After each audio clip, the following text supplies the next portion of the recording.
Welcome to another episode of the Trailblazers Experience podcast, the podcast where we have candid conversations with women sharing their career journey. My guest today is the incredible Nikki Burgis, a woman who has loads of years of experience in marketing, media, agencies, you name it, and charity sector. She's done some amazing things in her career, which we're going to talk about, and built a reputation as a strategic people-centric leader. And after doing all of that, she's decided to embark on a road of entrepreneurship.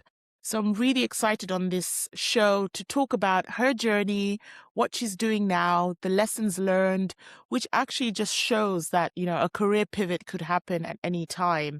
Welcome to the podcast, Nikki. Thank you. Pleasure to be here. Do you find when someone's bigging you up and talking about your career and things that you've done, you sort of need to give yourself a little pat on the back, isn't it?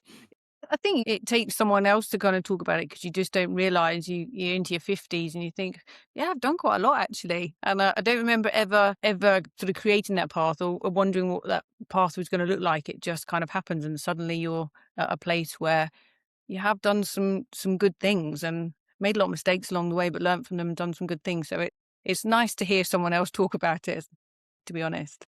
Yeah, and you look good, girl. For those who are listening on Spotify, you need to watch the video version. We need to talk about your skincare regime at some point because you look amazing.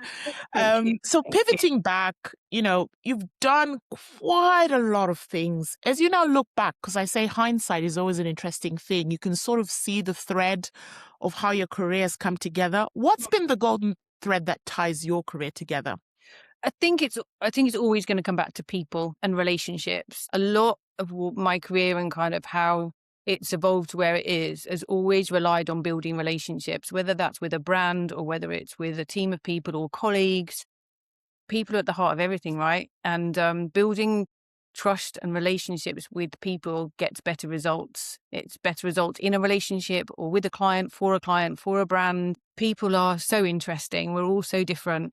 And I think learning to get along with people of all different shapes and sizes and different backgrounds is really, really important. So I would say that relationship building would be the thing that ties everything together. Listening to people's journeys and using that information to make that relationship stronger. A lot of roles I've been put in purely to build relationships, and they've had made a real difference to the outcome and the results of what we're trying to achieve. And I think it's important to look around you and see all these people, and everyone's got a different story, and actually everyone's on a different journey. So definitely as far as threads go, it's got to be, for me personally, relationship building with people and building trust without it.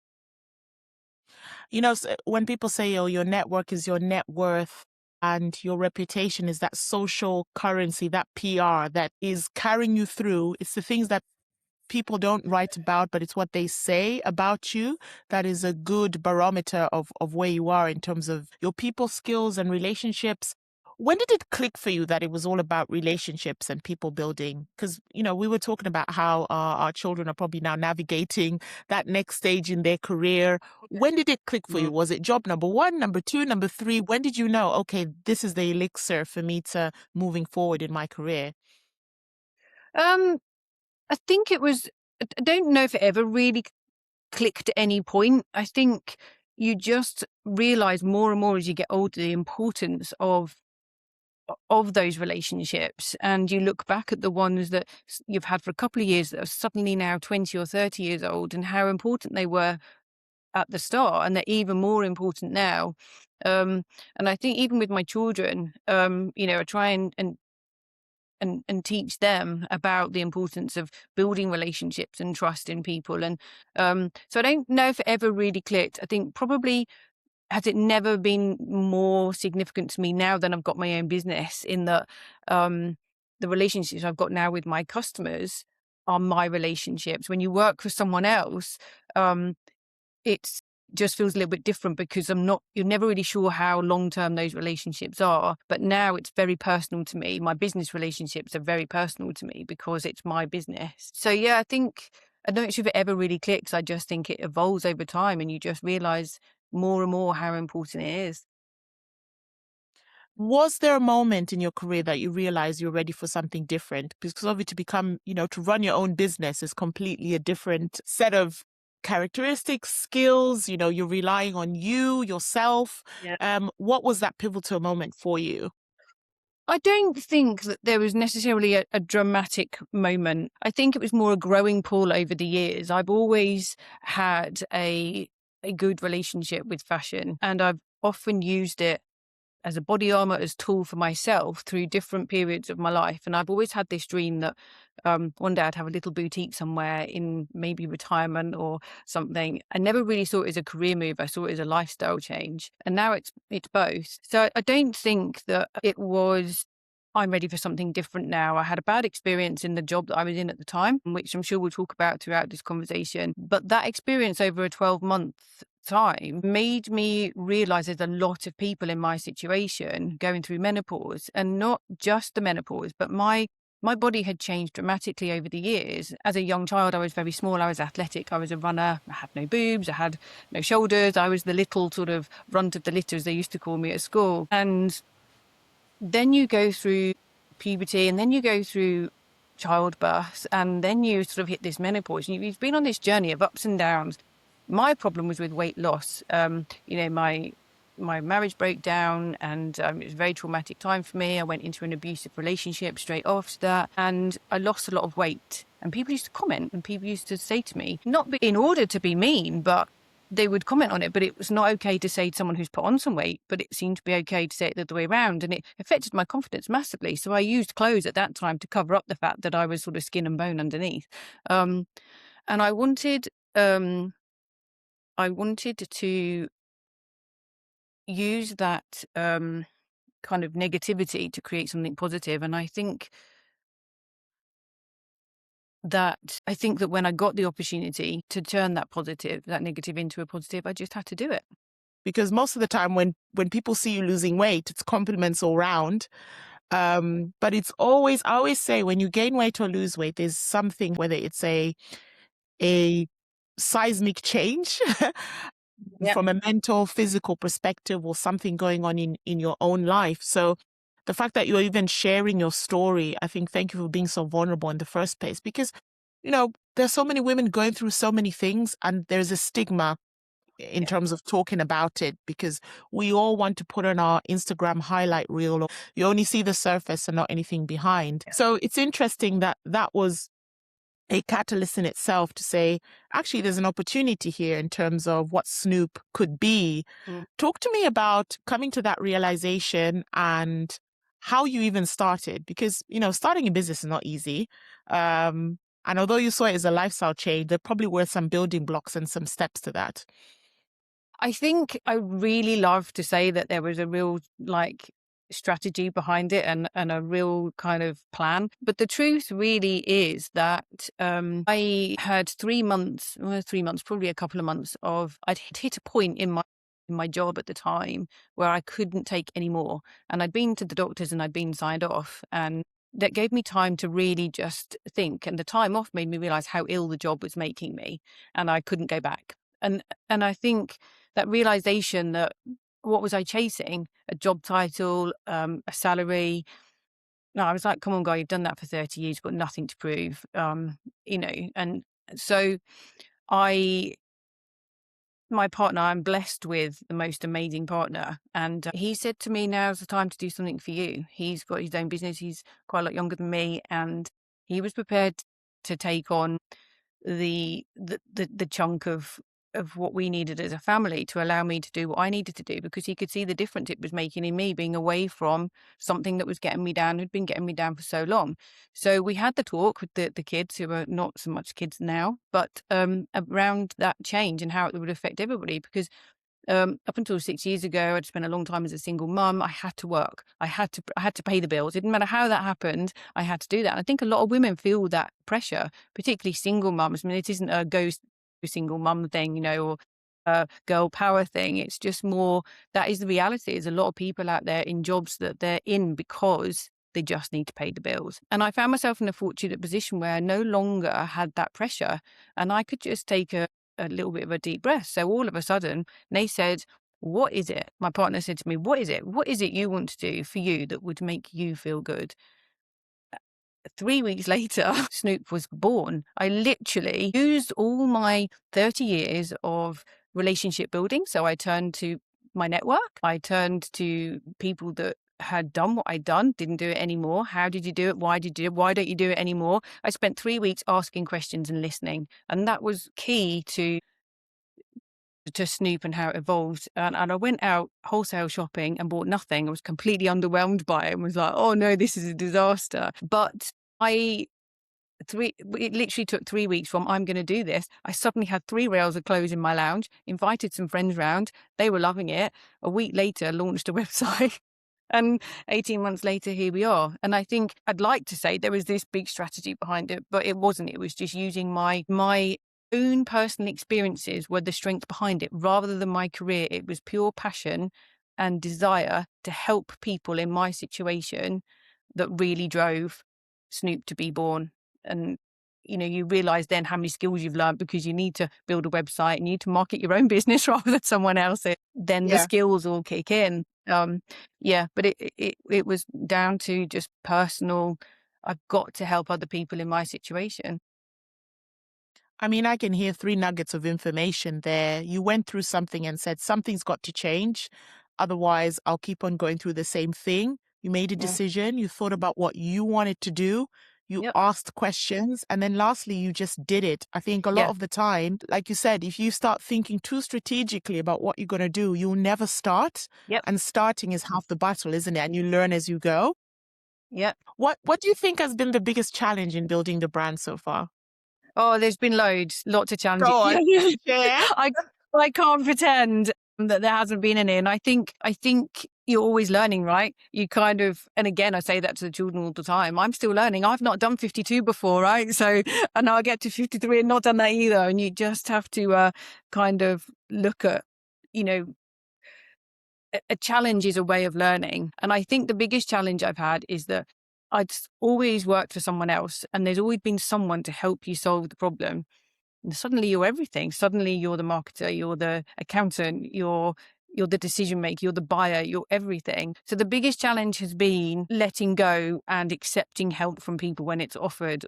Because if you can tap into some knowledge that other people have got the skills in and let them do their bit, then actually, and you just do what you're good at, building the relationships, buying the clothes, but let other people do their thing, then collectively it should happen. And, it is still just me, really. I do a lot of things with my daughter, but I do think the biggest challenge is trying to be all things. And you look around at the competition and you think, oh my goodness, they're doing all these lovely videos and I don't have a space for that because I'm doing it from my home, right? So I don't have a shop, physical shop. How have they done that? Then you look and they've been doing it for 25 years. You think, I'm doing okay. But I think it would be the biggest challenge is accepting that you can't be all things to all people and you don't need to grow this overnight and you don't need to, sell 1 million products to be able to be successful. And, so yeah, that's definitely been one of the biggest, it's say one challenge. It's quite a few challenges all in one, but it all equates to the same thing, really. Yeah, and have you heard of the term that you put in your 10,000 hours for you to become, perfect at what you're doing? So when you're looking at those other brands, like you said, they've been doing it for 20 years or 10 years, they've put in those hours, all those challenges that you're going through, they've been through that, they perfected how they're, pulling their social media and things like that. And we always forget that, isn't it? When we're in that moment, you're in month 2 or month 3 or 18 months in, thinking there's still so much for you to go along with. And I guess enjoying the chaos and the journey as well, do you think? Yeah, oh, definitely, 100%, and that's what makes a journey. If you go in a car and you have some issues along the way, they're the bits you talk about when you break down or you had the flat tire. You never talk about if nothing went wrong on the way, there's nothing to talk about, right? So, it is... a lot of the challenges have become the highlights, really, because overcoming them is just so satisfying. And, I remember launching, you've got no followers on, you set up this Instagram account and you're suddenly like, okay, I have 3 friends. And then suddenly it's building that. That's a challenge in itself, because you've got to be seen, and you can't be seen until you start telling us, talking about the journey. But yeah, the challenges are becoming the highlights. And I would say that to anybody at any point of their career, make your challenges your highlights, because if you can overcome them and face them and combat them and find a way of dealing with them, then you've created something good and it's positive. Like a lot of people say, solutions, not problems. And it's, creating solutions to the problems can make you feel so good about yourself. That's really, really important to me. And I'd pass that on to anyone. Just try and make those negative experiences positive, and challenges. It will just take you so far in what you're doing, because you can look back and it's amazing. I already look back. It was only 18 months ago, and I think, wow, look how far we've come in 18 months. It's incredible, really. Yeah, and just, let's talk about the nitty-gritty of practical tips, because you've talked, we all know that people go through challenges, but what are some practical habits or things that you've pulled together for yourself that are helping you keep grounded and focused as you're building your business? I think being true to yourself and is really important. You know, I have to stay focused. So working for yourself by yourself is and can be a really lonely place. There's no use sugarcoating it and saying, oh, it's amazing, great being your own boss. Yes, you can work the hours you want, but generally they're more hours than you've ever worked in your life. I've never worked so hard in my entire life. So I think discipline and, I work from home. I work by myself. So I try and keep a diary as if I'm reporting to someone. So, and that person's not me.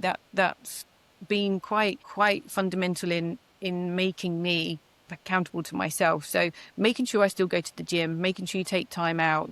I did some breathing training with an incredible lady in Norwich who I thought it was nonsense. I did it as a favor to a friend, and it was incredible, and took on board a lot of what she was saying, and also looked at a lot of wellbeing stuff to make sure that I'm looking after me, because unless you look after yourself, you can't look after the business, right? So I have things in my diary. So at the lulls that I've learned that everybody has a lull between around 11 and around 2 o'clock. I make sure I have in my diary to take breaks as often as I can at those times. My alarm goes off and I make sure I do that. I didn't always do that, so I can honestly say that it makes a lot of difference to take that time out, because you just burn out and then you're no use to anybody, because there's no one else to pick up the slack. There's no one else to say, can you just do this?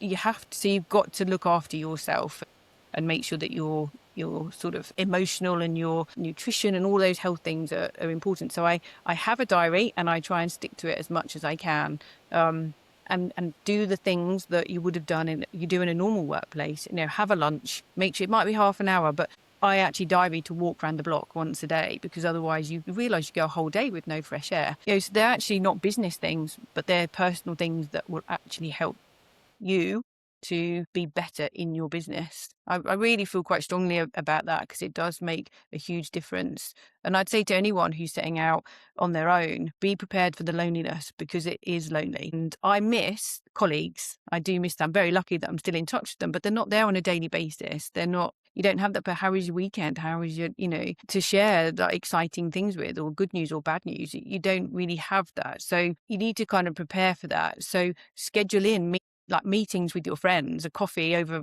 a FaceTime call or whatever with your friends, because they're the things that are going to just allow your brain to stay healthy. Yeah.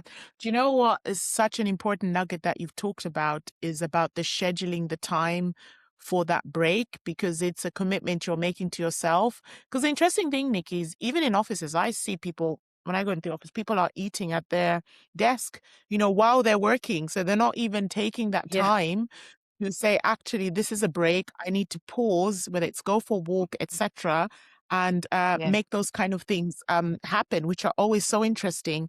And then the second thing that you've said is, people don't talk about how, so whether you're rising in positions of importance, how lonely it is at the top, and the whole founders, that community needs to be actually much bigger, isn't it? Giving you the space to talk to each other, to communicate. It's very lonely as an entrepreneur, isn't it? No one talks about that.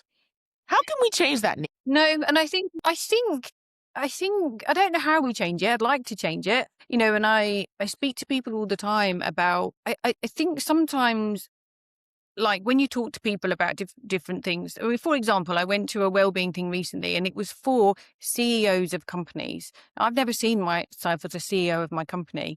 I'm just little old me that set up a clothing business after a career that I'd kind of exhausted. So I think if we can perhaps try and make things a little bit more real and bring things back to basics a Yes. little bit, people have been more inclined to talk to each other.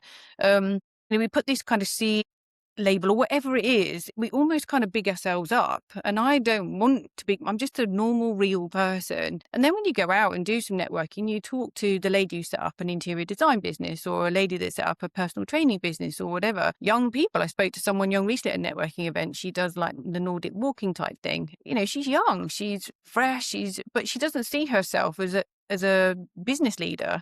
So I think it would just be nice if there was some real people networking experiences. It always seems to be at the sort of business owners and people of a certain job title or, you know, whatever. It would be really nice, I think, if businesses allowed networking for the real people in the businesses, allowing real people to get out and talk to other real people rather than having to be of a certain status, if you like. I think that would make a big difference. I don't know how that happens or if that would ever happen, because I appreciate that with businesses, time is money, but you just have to keep things real. There's so much stuff on LinkedIn. You see all these people, everyone's like, you know, blowing their own trumpet and talking about how wonderful life is. And like you touched on earlier, that's the bits we see on there, the bits we want people to see, and they're the bits that we're not talking about. The bits we don't talk about, the bits that we need to talk about and make it real. So I don't know how we do that, but it'd be great if we could. I'm certainly up for a conversation if anyone wants to help me Oh, do that, because I would honestly, I'm up for it. Let's have a coffee about that, because I think you're right. do that. Just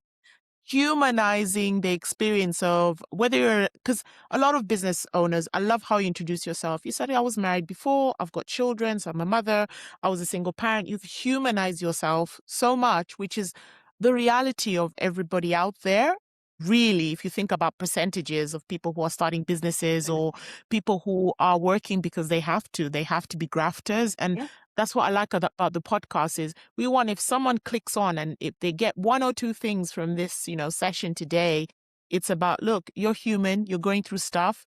And sometimes you just have to make decisions that are for you. So I went to go and watch Emma Grede, who's written a book where is it? Oh my God, I love this book. It's called Start. Is it? It's somewhere here on the table. I will find it. It's called Start With Yourself. And one of the things that she said in there, which was so pivotal, was don't quit your job until you have something else, So you need to, whether it's, I'm quitting my job, I'm burning out, you said you're starting your business. You had a clear vision of what you wanted to do. And then you said, right, line in the sand, I'm moving on. If you didn't have the financial stability that you had in partner and so on, you probably, would have said, well, I need to keep working or find a different job before I can do this. So it's like being practical and realistic of what the reality of life is, isn't it, sometimes, Nikki? Yeah, completely. And I think, whilst I had financial stability, that probably, that's not saying we're rich. That's just saying that I put my own personal health over income. So Yeah. I'd saved enough to be able to pay a few mortgage payments, if you like. And I never wanted to, as much as I've got an amazing partner now, I never have wanted and never will rely on a man. And so although I had that backing, I still knew that I'd had enough money in the bank to pay a few mortgage payments and I gambled a little bit of savings. And if I'd got that money had all gone and I hadn't started to bring any in, then the journey would have been very short. But I think I wouldn't advise anyone, like you say, to just give up and think, okay, I can go and do this, because it's really, really hard work. But if you believe in yourself and you've got the support of family and friends, I mean, my goodness, my friends have been incredible. All these charity things that we do, all my friends are my models. We're not talking Vogue here. We are talking like, Real people. real people. And so I think, it's so, this whole kind of entrepreneurship and everything, it's not glamorous. People see you in business, they don't see the other side of it. And that there is another side. And the other side is the reality side. Even now when people see me, they're like, oh, your wardrobe must be amazing. And I think, 10 minutes ago, I was scrapping around thinking, oh, I've got to get out. I've got to, you just grab something from this expansive wardrobe and it's like, and you go, because they don't see that you've been up since 5 o'clock because you have to create a quick social media post, or you've got to get an order in, or they don't see all of that. So it's not glamorous, really. Yeah, do you know what? It's because I've seen that as well with the entrepreneurship side, with launching a premium brand. And look, the warehouse is going to be the garage. Picking and packing is going to be me and my boys. It's going to be literally, because also we want to do it. We know that we need to do these things. This humbles us. We want to be able to write and call our first customer when the order goes out, that kind of stuff. But yeah, it's an interesting journey in itself. So let's talk about Snoop. How do you want, if you were to describe the brand and the products that you sell, and how do you want women to feel when they interact with your brand? I think the big thing is feeling seen and understood. When we talked about challenges earlier, one of the challenges I had early on was I'm petite, right? I'm 5'4", I'm a size 8. Genetically, we're quite small people, but I have to, I work on myself as well. So when I need to put on weight, I do that. And if I wanted to lose some weight, I would do that. But I think people saw me and thought I instantly sold just small clothes, and actually bigger people couldn't come to me, etc. That soon changed. So a lot of what I do is on like a one-to-one basis, and people just book in appointments and they come to my house and they see me. I want people to recognize Snoop as somewhere that they can come and completely be themselves, and they don't have to worry about, they can come on their own, they can come with their friends, their mum, their daughters, whatever, and not be judged and be given some advice and be understood. That's massive to me. That the first thing I do is not just go into the room where all the clothes are and say, right, have a look and see what you can find. The first thing you do is you sit down with a coffee and say, tell me about yourself. I would never give someone advice just based on their size or age or shape, because people have a personality and the clothes come out in that personality, and a lot of the time people will come here in, I've got white on today, but they'll come out in here in black and white and they'll leave in green and pink or whatever, because they've suddenly got the confidence. So I think for me, it's be seen, and you don't have to be, it's not about fashion. I don't buy things because they're fashionable. I buy things because I think people will look good in them. I'd never buy anything that I wouldn't buy myself. It may not be for me and it may not suit me, but I would look at it and think, I love that. That would look really good on mother-in-law. That would look really good on this customer.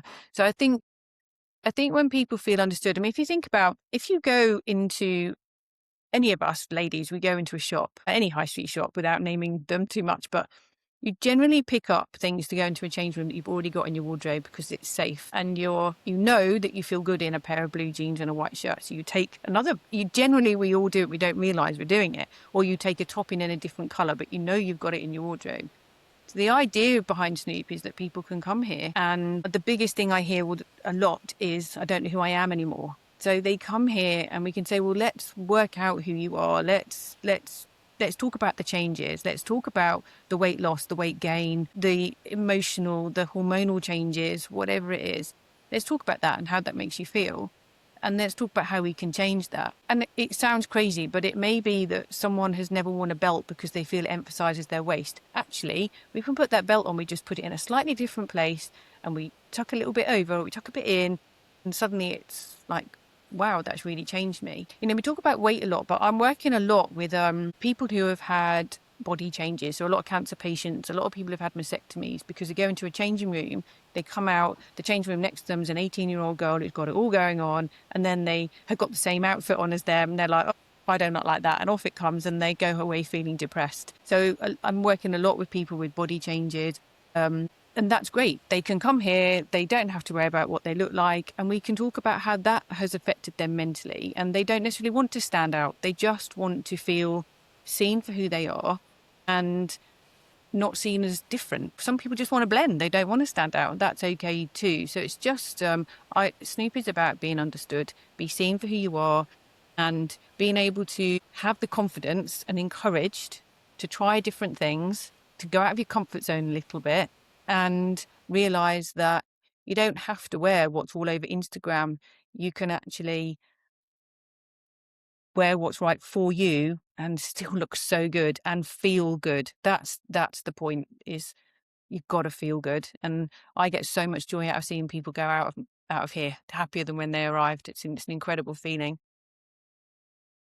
Oh, that's amazing. It's a curated personal stylist experience tailored to Yeah. you, not based on trend, but based on where you are in your life, in your journey, in your body. And, it's so brilliant that Mm. that's happening because, like you said, whether it's high street or high fashion, it's all like the samey, isn't it? And catering to a look and feel of what society thinks people should look like. And yet there's so many different types, shapes, sizes of women, and everyone's going through different things in their lives. I mean, Mm. what a great way to give back as well. Do you see it as giving back as well in terms of Yeah. thinking of all the things that you've been through, probably something you wish you would have had when you were going through the challenges you were going through years ago?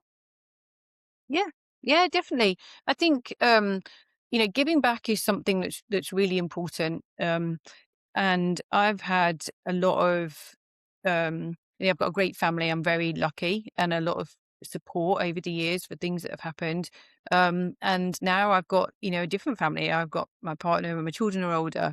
And I think, um, it's giving back in a sense that I feel now that I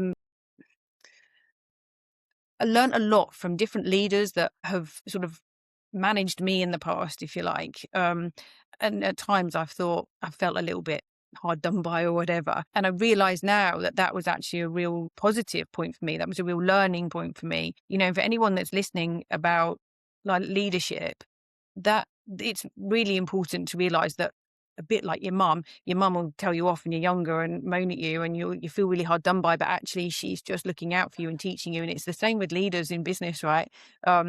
So I think you learn a lot from that kind of, um, those people. And I feel almost like I'm giving back to those people that have been there for me, because I'm thinking, thank you for that experience, because I'm able to now apply that to my business. And I think when I think about the times where, particularly in the 12 months up to me starting Snoop, I would dread going into the office. I absolutely dreaded it. And the only way I could do that was to put the heels on, to put the blazer on, to put on the clothes that made me feel good, so I could swing that door open and say, morning, you know. And I think there is so many things that you don't realize that you're being given. And I feel now that I've got a voice to give something back. I've got a voice to say, come on, ladies, I've had all these experiences in life, and now I want to use all of them to help you. And there's nothing nicer than, don't feel now that I've had any negative experiences, because I'm genuinely helping people who have been through things I've been through, and far, far worse, far worse. And yeah, it's just massive. When someone comes in here who's had huge weight gain or weight loss, or, I've got a customer who's got ME. I didn't know her before this, and I had an amazing letter from her to say thank you. I met her in her pajamas. She came to a pop-up in her pajamas and said, you've got to help me. I've literally been in my pajamas for 3 years. I've got no confidence. I don't know who I am anymore. And I left my daughter to deal with the pop-up, and I spent 3 hours in a room with her on her own, and she bought some clothes and she wore them constantly for the next 6 months. And she sent me this lovely letter saying, thank you for helping me to find who I am again. So that's giving back. I mean, that was the first real moment I realized, wow, I don't want Snoop to just be another boutique. And it's not. It really isn't. It is something so much more. And people like her just make all the hours worthwhile, all the hard work worthwhile, because that is exactly what I'm trying to achieve. Let me help you. I was in a really bad place, a really low place. Clothes really did help me to feel good, to face a day. And one day became 2 days, became 3 days. And before you know it, you're kind of looking back over your shoulder at feeling rubbish. You're feeling great. And there's something really nice. When we get to a certain age, your body's changing, your skin's changing, your mind is changing. The brain fog that we all talk about, it's massive. And I don't think people realize, I talk to my daughter about it and say, all this hormonal stuff you're going through, multiply that by 10 million, that's the menopause. And it's different. And it's so, being able to give something back and say, I have really experienced this myself. I'm not look at me. Yeah, I'm small, but I've actually experienced some kind of bullying with that. And, I've got much bigger ladies come to me and they love the fact that I'm saying to them, I want that body. You look incredible, because they do look incredible. And I think you don't get that when they go into a shop, right? So, high street shop, no one cares that they're in there. No one cares what they're doing. Whereas here, I can really care of my own personal experience, no matter what that is. So I feel like I am giving back to, women really. And it's just an amazing experience. That's so brilliant. I mean, that lived experience is, worth gold, isn't it? As Definitely. well. Yeah, yeah. Talk to me about how many pop-ups have you done so far? It would be Oh. interesting. In your 18 months, you did the first one. How many have you done so far? I don't actually know. So I do individual pop-ups in people's homes. So back to the old school, Yes. it was like Yeah. Tupperware or Pippi and Summers, whatever it was. It's that kind of style. So literally someone will say to me, I've got this much space in my house. I'll go and look at it and then we'll decide what the customers are like, ages, what sizes they've got. So I know what to take because I've got so much stuff now. My 3 rails has turned into a lot more than that. And I will turn up on an evening or a weekend or whatever, and they invite all their friends and we have a little party and then I leave and it's amazing. So I do that sort of pop-ups, and then I'll do pop-ups in public places. I did one at a pub recently, which was carnage in the best possible way. I think probably collectively, yeah, it is incredible. Everyone loves them. I would say maybe 40, 50. Yeah, we've got it down to a T now. People come here as well. So people, if they haven't got much space in their house, will say, can I bring my friends to yours? Absolutely. Come in. We have some bubbles and we have some nibbles and, and that's it. So yeah, we've done a lot. They're good fun. People leave having met new people while they're here. It's just brilliant. I've seen friendships created through Snoop. Unbelievable. It's not just about clothes. I'm creating a community, which I love, bringing people together. I've got friends now that will be my friends for life because they're customers, but they're now my friends for life. And I've created that with other people. And it's amazing. Yeah, it's great. Yeah, I mean, the whole bringing people together. I think one thing we did learn from lockdown is that we thrive on, being around people, creativity, listening to others, getting off those energies. And, it's such a positive thing. So the fact that you're creating that space is brilliant as well. Talk to me about the charity endeavor that you're most proud of, because you've done quite a few, just for our audience. Yeah, sure. I think it's interesting actually, just going back slightly to the COVID thing. We forgot how to blend as women. I mean, we're talking specifically about women at the moment with the brand, right? But we didn't go out shopping anymore together in groups. We stopped doing that. And so when I started Snoop, I was very much focusing on bringing groups of people together because we had forgotten. If you go to networking events, even now, they're not as busy as they used to be. So I think the COVID thing was really important. In terms of charity, the biggest thing we've done today was I worked with a colleague at the local council who had helped me with business growth. I'd got a little grant from the council and they support small businesses that are growing. And we'd formed a really nice relationship. And she said to me, how do you fancy doing she'd had breast cancer herself, and she said, how do you fancy doing a fashion show for keeping a breast to support ladies who have had reconstructive surgery in the UK? And I was like, yeah, why not? So we came together. So I'd been going about a year and I'd done odd fashion shows, but not to this level. I was nervous about it. I was like, will people come? Like, it's the first one I'd had to sell tickets. The ones I'd done before were where you'd done them in the workplace. And so they were responsible for who came and I didn't have to worry about that. So we sold the tickets. It sold out in 5 days. Which was unbelievable. 120 people in a room. And again, so the council gave me some of the ladies were, can we model?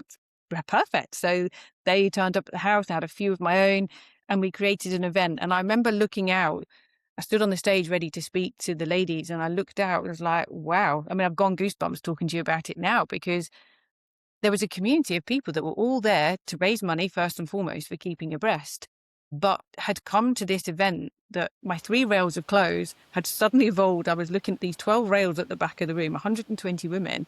And it was like, wow, this is part of the Snoop community. This is incredible. And I can't take full credit at all. My friend Jane, who did it with me, was just amazing. But she stood at the front and asked anyone else affected in the room who'd been affected by breast cancer to stand up. And I think 17 people stood up. There was only 120 people in that room. The place went silent, but within seconds, that silence turned to huge energy. Like the positivity, the support. When the lady sat down, you could hear the people next to them. The round of applause wasn't one of sympathy. It was one of just pure admiration and a reminder of why we were there. And it was the best thing I feel like I've ever done from a personal level.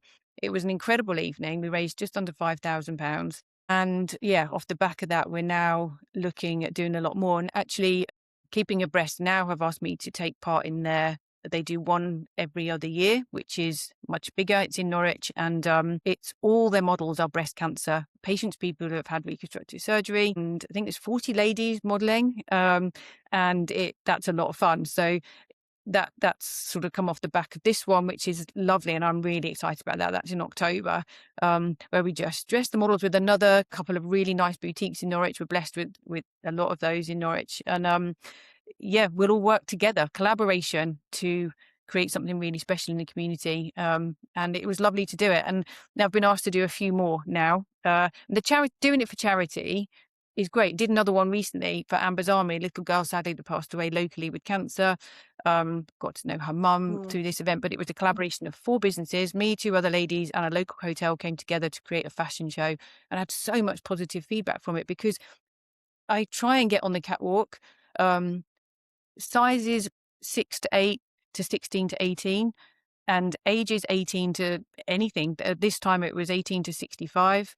So we try and get everyone covered. And then at the end we did, I've got a range that I do, which is like a linen-y type range.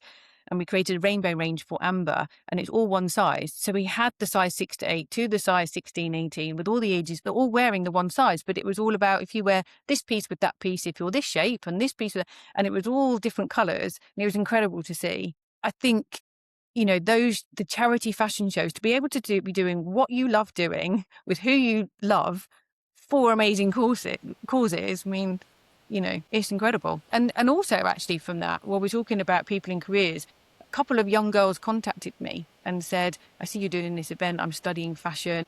Do you mind if I come along? So they came along and they did some content and things like that. And one young girl, she was like 19, she was so shy. Never met her before, but to see her come and stand back, and she's contacted me since and said, I want to know more about your story. And if I can help her to have the confidence to follow her dream in fashion, because she clearly hasn't got any confidence, and I can say to her, I was like you. I didn't say boo to a goose when I was your age, and she's a tiny, tiny, tiny girl. I was tiny like you, and I felt I didn't have a voice. You can do this, and I will help you. And, so these fashion shows don't just sell clothes. They raise money. They help young people. They give people confidence, and I try and include people on the catwalk. My mother-in-law, she's been on a massive weight loss journey, and I said, will you model for me? She was taken back. Me model? Yeah. You're a real person that's been on a journey, and I want you to shine. And she looked incredible, and she looked 10 foot tall, felt 10 foot tall, and it's just unbelievable. Anyone that wants to model, phone me, come and do it. Come and get on the catwalk and be you. It's great. I mean, Nikki, the whole confidence piece, isn't it? It's half the battle, isn't it? If we can get more women to be confident in themselves, that's already the first catalyst, the first, catapult for them to start living their life to the fullest. And the charities that you've just talked about, we will put them in the show notes so people can also follow them and, donate if they'd love to, or share their stories. The whole thing about, Oprah always says, service is the rent you pay for your time on this earth. And that's the giving back aspect. And I can just imagine it, all those different women, individual faces, all individual bodies, experiences.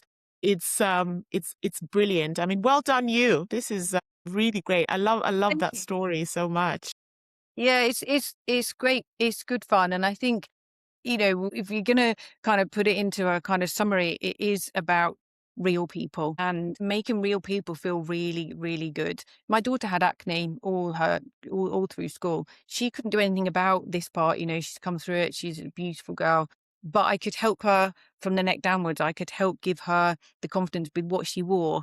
Even if it was school uniform, you might have to break the rules a little bit, but you know what? It's okay because we need you to feel good. Right up to my mum in her 70s now. My mum's 5 foot and dinky, and she's like, oh, my hair's thinning. And I'm like, well, yeah, that's okay. That happens. But your clothes, you can use your colour in your clothes to feel confident. Let's get you on the catwalk. I think it's so important to me that, I see people walking down the street and you see the young girls all come out, all looking very similar, and they're strutting and they're all confident. And I want to see people of my age doing the same thing. I don't want to dress like my 18-year-old, but I don't want to dress like my 80-year-old grandma either, and I want to feel comfortable. So, for example, like the jeans I buy, they kind of go across 2 sizes. So when you're having a bloated day, you still can wear your nice jeans and they're not all kind of tight, but you don't have to wear elasticated waist. And, and I think it's, let's talk about that. Let's talk about, I don't want elasticated waist. I don't want to wear, I get a lot of big busted people who say to me, I can't wear that because I've got this. And you can just wear it a little bit differently or wear something else with it. When I did the fashion show for the council, actually, I had one model came in, and she turned up at the door and said, I'm here, but I don't think you'll have anything that'll fit me. And I said, well. And you're like, challenge accepted. Yeah. Come in, let's have a look. And I put her in satin. She was like, oh, I'm not wearing satin. And she did wear satin. She looked incredible. She bought a couple of things that she wore. And I had a message from her husband that said, whatever she doesn't buy, I'll buy it. Because I've never heard her feel so good. I've never seen her look so good. That is it. Like, you can and should feel amazing. So let's do that. And I think that's the gap in the market. For me, that was the gap in the market. It's someone to be honest with you. If someone puts something on around here that doesn't look good, we start with the question, are you happy for me to be honest? Are you offended by honesty? Because if you are, you're in the wrong place. You're in the wrong boutique here. Yeah. Yeah. So that, and it is really important that people can handle that honesty. And I am honest. And, it's not a case of you can't wear that. It's, that's maybe not for you, but how about this? Let's have a solution to what you currently see as a problem. And when you look in the mirror, stop looking at the bits you don't like. Let's look at the bits you do like about you. Let's start with that. And then we'll work from there. And let's accentuate. And, and also the tip of having 2 pairs of jeans, one for the bloated day, one for the other. That's an incredible tip, because that's just the reality of being a woman, isn't it? In terms of the various cycles and whatever you're going through in your life is a good one to have. Yeah, definitely. So, Nikki, we always end the podcast with 3 trailblazer tips. So things that you'd love to share, advice you'd love to give, nuggets that you'd love to impart. What would yours be? Oh, okay. So if I was going to give 3 tips, I could give lots of tips, I think, based on the things I've learned and the mistakes I've made. But I think first and foremost, it would be build relationships, focus on building good relationships, taking those with you, learning to trust and growing other people's trust in you. Really, really important. I would say believe in yourself. Quite often no one else is, everyone will tell you can, but until you believe you can. So just believe that you can and make sure that you look after, number one, look after yourself. So, the health, the tips that I talked about earlier, the taking time out, really, really important. I mean, it all comes with believing in yourself, because unless you look after yourself, you can soon get sort of down on yourself and negative. But taking that time out, taking that hour out, that walk around the block, 15 minutes twice a day, just take that time out. It helps your brain to reset. And I think, and the other one would be, don't wait until you're ready, because you're never going to be ready. And I wasn't ready. I was more ready than I was 10 years ago, 6 years ago, but I wasn't ready. I don't know where to start, but if I'd waited till I'm ready, I never would have done it. So if you're in a position where you can do it, would be my advice. Just do it. Don't wait until you're ready. Nikki, amazing. Thank you so much for being a guest on the show. just really telling your story about who you are and about resilience and about confidence at the end of the day, I think has made the story very inspiring and sharing lots of nuggets. And I guess it's just a reminder that it's never too late to reinvent yourself. So thank you so much for your time. Oh, And it's a pleasure. Thank you for asking me. And, even sharing this for me is giving something back. And, if anyone wants to ever contact me, I will happily talk to anybody about my journey, my experience, and help anyone else on their journey. I would give as much time as someone needs to, if they want to follow their dream or they're in doubt, they've got any questions, or they want to come to me about on the fashion side of it. And, if they want to help with fashion, with clothes to give them confidence, I'm happy for anybody to contact me for that. amazing. So, and where can people find you? Talk to me about the website, Instagram, socials. Where can they Yep. find Yeah, so I'm on socials. I'm Facebook and Instagram. I'm not venturing into the world of TikTok. A lot of my suppliers don't allow that. So, you? but And what are on your handles? so with Snoop-boutique.co.uk for the Mhm. website, Snoop Boutique on Instagram. I have to be honest, I don't know the Facebook off by heart, but if you Google Snoop Boutique, we're up there. We're up there. We are the only one. And yeah, give us a follow because, most of what we do obviously online is based around products and items and pieces, but we also do a lot of things around confidence and also things we're attending. Actually, I know it's in Norwich or in Norfolk, but I'm speaking at an event based around confidence, a really good, there's a few of us actually, and the lady who's an actress as well is speaking, and it's a female event around confidence. So all those kind of details will be on the socials as well. So give us a follow and you get to find out. They're not all in Norfolk. I kind of do things like that all over the place. So yeah, give us a follow and Awesome. yeah. Or even if you sign up on the website for emails, I do a few kind of like you know, emails about my journey and blogs and things about the journey or things that happen along the way that I can share with people. So yeah, go and do that. That's brilliant. So we include all of that in the show notes so people can find you. Listeners, if you enjoyed the conversation, make use to subscribe, you follow, leave a review, share this episode really with someone who needs a little inspiration today, and tell another woman about the podcast. So thank you so much, everyone, for joining, and see you next time.